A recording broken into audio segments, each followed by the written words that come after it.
پھر ان کے بعد ہم نے اور جماعتیں پیدا کی، کوئی جماعت اپنے وقت سے نہ آگے جا سکتی ہے نہ پیچھے رہ سکتی ہے۔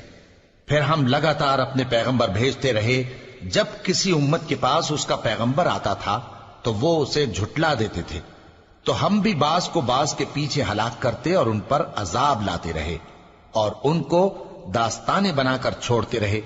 پس جو لوگ ایمان نہیں لاتے ان پر لعنت۔ پھر ہم نے موسیٰ اور ان کے بھائی ہارون کو اپنی نشانیاں اور دلیل ظاہر دے کر بھیجا، یعنی فرعون اور اس کے درباریوں کی طرف،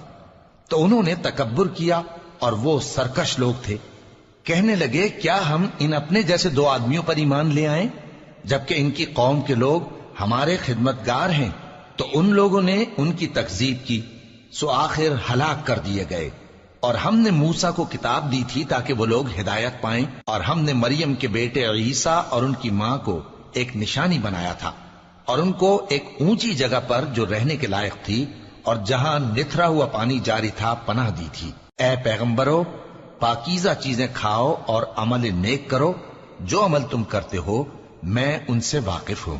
اور یہ تمہاری جماعت حقیقت میں ایک ہی جماعت ہے، اور میں تمہارا پروردگار ہوں تو مجھ سے ڈرو۔ پھر لوگوں نے آپس میں اپنے کام کو متفرق کر کے ٹکڑے ٹکڑے کر دیا، جو چیز جس فرقے کے پاس ہے وہ اسی سے خوش ہو